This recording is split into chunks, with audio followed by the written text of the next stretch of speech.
Anti-magic shell.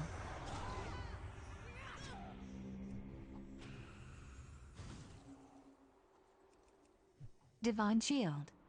Death Knight.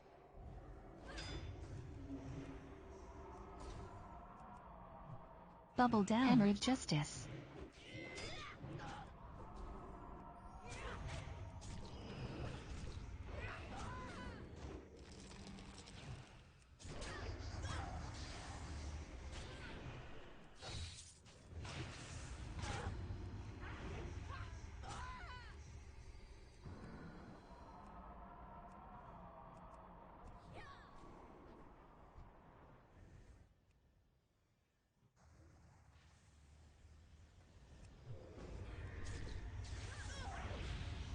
Avenging Wrath.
At all, and you'll get full compatibility with consoles like the PS5.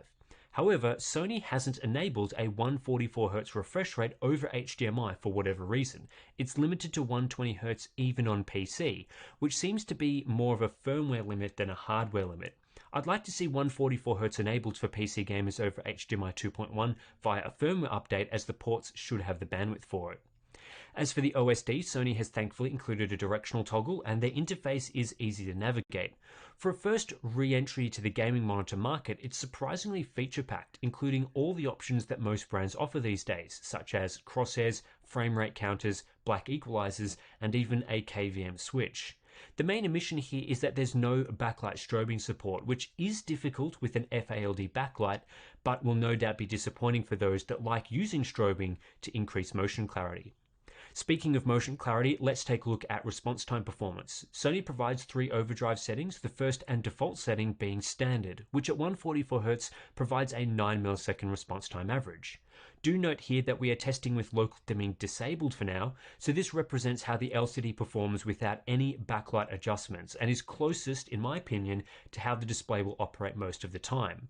No overshoot here, so we're looking at overdrive disabled behavior, and performance is only okay for 144Hz. Moving up to the fast mode at 144Hz, now we're in business. The response time average has fallen to 5.24 milliseconds, and cumulative deviation is also good at right on the 500 mark that we like to see.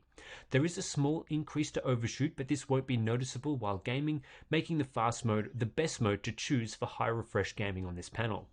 Meanwhile, the faster mode is really only included so that Sony can advertise a 1 millisecond greater grey response time.